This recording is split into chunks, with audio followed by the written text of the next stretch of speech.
pembacaan dakwaan terhadap terdakwa Nikita Mirzani dari pihak Reza Gladys meresponnya seperti apa sih Bang? Baik, terima kasih. Assalamualaikum warahmatullahi wabarakatuh. Selamat sore dan salam sejahtera buat kita semua.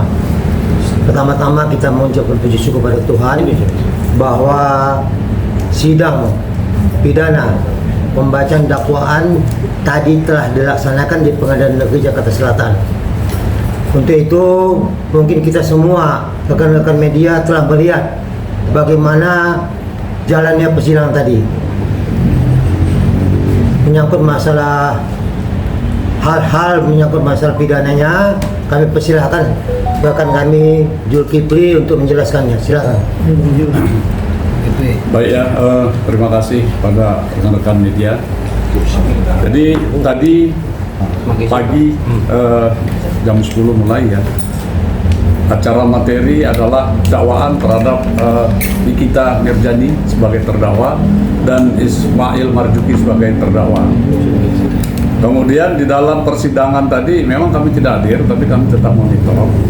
Intinya dakwaan yang dibacakan oleh jaksa penuntut umum itu sesuai dengan ajas pasal 143 ayat 2 KUHP bahwa dakwaan itu bersifat cermat, ya, kemudian jelas dan lengkap. Nah, 3 unsur ini harus ada di dalam dakwaan itu. Jadi dakwaan yang jelas, cermat, jelas dan lengkap itulah yang dibacakan oleh jaksa penuntut umum dari Kejaksaan Negeri Jakarta Selatan. Nah, kita lihat tadi dalam persidangan terdakwa duduk mendengarkan, kemudian ada penasihat hukum, ada jaksa penuntut umum. Mewakili kepentingan klien kami, Reza, adalah jaksa penuntut umum. Nah, dakwaan yang akan dipaparkan nantinya, dakwaan yang akan dipaparkan tadi adalah uraian unsur dari perbuatan yang dilakukan oleh kedua terdakwa tadi. Semua diuraikan.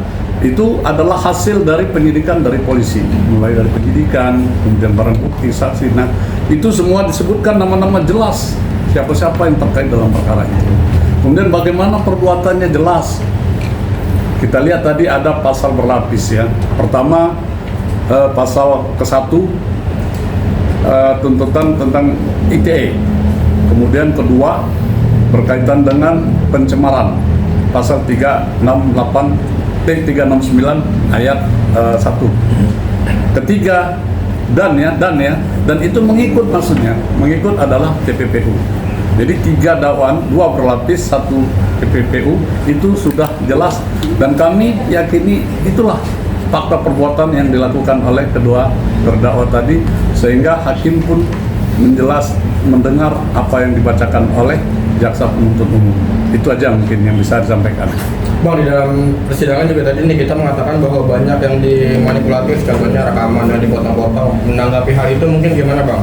Iya, bunyi unsur dari 143 ayat 2 KUHP itu adalah cermat, jelas dan lengkap. Nah, lengkap itulah. Jadi kalau semua diuraikan ya mungkin tidak lagi ada cermatnya tadi, tidak masuk. Tapi itu 3 unsur tadi sehingga bukan terpotong-potong. Nanti di dalam pembuktian akan kelihatan, terurai, terbuka. Mungkin klien kami akan menguraikan bagaimana sih mendapatkan mendapatkan kata-kata itu, dan ada bukti mungkin akan dibuka nanti melalui media atau melalui bahasa dari isi apa yang jadi dalam uraian dari rekaman itu akan terbuka semua. Jadi nggak ada yang terpotong-potong. Kalau menurut kami itu. Memang dalam dakwaan juga tiba-tiba ada pasal yang berbeda. Ternyata ini dakwaannya pasal pencemaran nama baik. Pasal pencemaran nama baik? Iya. Nggak ada ya tadi yang intinya. Nah, intinya gini ya. Hasil dari penyidikan itu semua kan tertuang oleh jaksa penuntut umum. Jaksa penuntut umum inilah yang akan membawakan ke persidangan, meyakini segala perbuatan itu berkaitan dengan apa yang didakwakan, pasal-pasal berkaitan dengan dakwaan tadi, dan itu diyakini, ya itu yang maju, itu yang akan dibuktikan. Kalau tadi kata bahasanya ada perubahan, ya jaksa tidak akan pernah merubah surat dakwaan karena bukan lagi penyidik, untuk maju untuk mempertanggungjawabkan dakwaan tapi jaksa penuntut umum ya, penuntut umum ya, bukan saya. Penuntut umum lah nanti yang akan membawakan pasal ini dan dia yang membuktikan. Itu deh. Artinya Abang membantah bahwa tidak ada yang dimanipulatif gitu maksudnya, itu gimana? Tidak. Semua uraian fakta perbuatan yang ada itu berkaitan dengan unsur-unsur pasal yang ada dicantumkan di dalam dakwaan itu.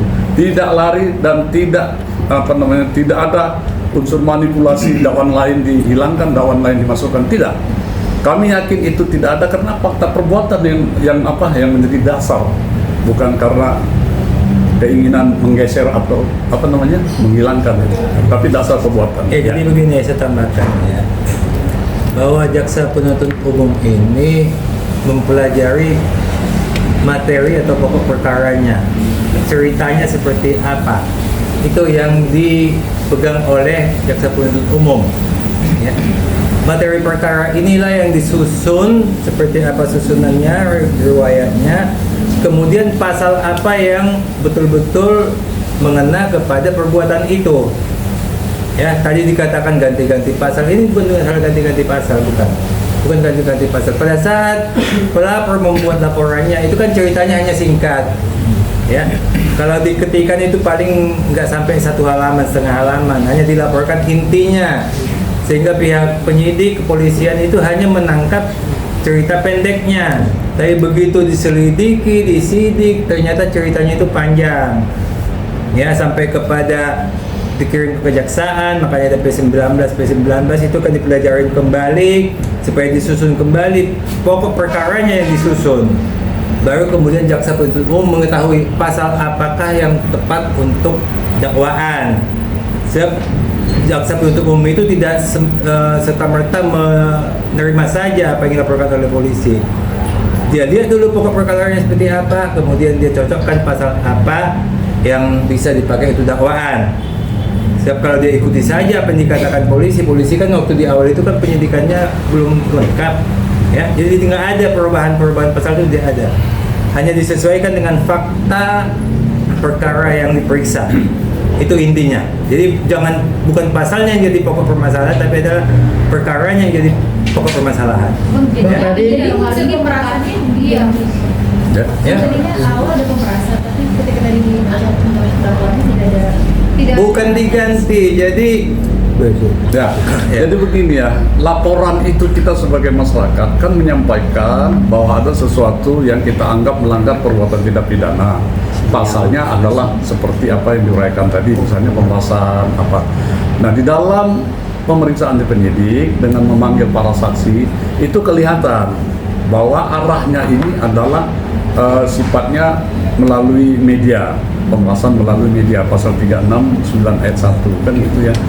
368, 369 itu satu bab itu dalam KUHP. Nah, karena saya akhirnya menguliahin yang senior lagi, tapi nggak pantas saya ya. Itu satu bab, hanya menempatkan dengan beberapa saksi.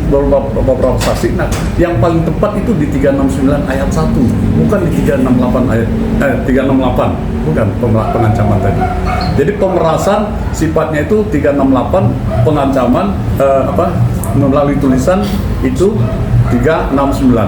Nah, ternyata kan dalam uraian perbuatan lebih banyak kan, lebih banyak memunculkan melalui media, melalui TikTok, melalui apa. Nah, itu yang lebih tepat dia di 3691 di KUHP. Tapi kan ini akhirnya tidak ada, maksudnya JPU-nya akhirnya mendakwakannya pencemaran nama baik. Nah, pihak dari ini kita sendirinya, dari pengacaranya mengatakan untuk pihak Dr. Reza Gladys meminta maaf, ditunggu permintaan sampai dari 24 jam, karena sebelumnya sudah mengatakan bahwa yang dilaporkan atau pemerasan gitu dan PPP itu gimana? Maafan itu masih jauh, masih jauh sih. Iya. Maafan. Tapi yang pasti kami telah melaporkan tindak pidana ini dan penyidik telah menetapkan sebagai tersangka. JPU telah menyatakan P21 dan saat ini masuk ke pengadilan. Buktikan aja di pengadilan. Jadi nggak usah maaf, tidak ada maaf bagimu. Itu aja bagi kami. Bang, berarti kan juga pemerasan dan TPPU-nya tidak ada, hanya ada pencemaran nama baik. Dari pihak Reza Gladys sudah puas untuk sampai di tahap pengadilan ini, Bang? saat ini semua masalah itu ada di tangan JPO. Jadi kami hanya sebagai penonton saat ini. Jadi kalaupun ada kesalahan silakan JPO yang melakukannya, bukan kami. Enggak, tapi kan nggak sesuai harapan dari Raja Gede sendiri. Artinya kan awalnya pasalnya pemerasan, tapi JPO tidak menghadirkan itu. Dia hanya nama baik gimana? Tetap ada pemerasan, 369 itu pemerasan. Dengan tulisan 369 KUHP itu pemerasan. Hanya tadi 368 oleh penyidik berdasarkan wewenang JPU. JPU punya hak untuk menyesuaikan pasal apa yang tepat di sini. Jadi bagi kami silakan, ini sekarang wilayah wewenang JPU untuk membuktikannya. Kami kan sudah diwakilkan JPU. Silakan JPU yang membuktikan. Bang, tadi NM juga sempat bilang bahwa Raja Gede beberapa kali mengubah BAP-nya lebih dari 4 kali. gini ya. Kenapa, Bang? Kalau itu yang jadi masalah, berita acara pemeriksaan itu bersifat rahasia. Tidak siapapun boleh mendapatkannya. Itu ya, ingat ya. Apalagi tersangka, itu tidak bisa. Itu fatal. Nah, kalau yang bersifat rahasia itu, si yang diperiksa hanya membaca, kemudian apakah ada koreksi atau tidak, kemudian diperbaiki. Nah, setelah diperbaiki tanda tangani. Nah, sudah selesai. Jadi bagaimana tadi pihak terdakwa bisa mendapatkan itu, kita nggak sampai membahasnya begitu jauh. Tanya aja kepada kita, dari mana dapat tuh BAP perkara. Tanda tanya buat kita. Tanda tanya buat kita nih. Sampai sejauh begitu. Padahal itu bersifat rahasia. Kebocoran surat berita acara itu aja ada tindak pidananya. Apalagi mendapatkan 3 kali, ya itu mungkin ya, kalau kita bilang itu tidak dibenarkan di dalam proses hukum. Jadi mungkin gini, tadi kan agenda sidang itu kan baru pembacaan dakwaan. Artinya dakwaan itu sendiri pernyataan jaksa penuntut umum berkaitan tuduhan-tuduhan terhadap Nikita Mirzani atas tindakan yang dilakukannya, itu dakwaan. Nah, adapun di dalam setelah dilakukan penelitian ada pengembangan pasal, itu bukan kewenangan kami. Tugas kami hanya melaporkan ini ada tindak pidana. Setelah diproses di kepolisian, baru dilakukanlah sampai tahap P21. Setelah P21 itu kewenangannya beralih dari kepolisian, kewenangannya pindah ke kejaksaan.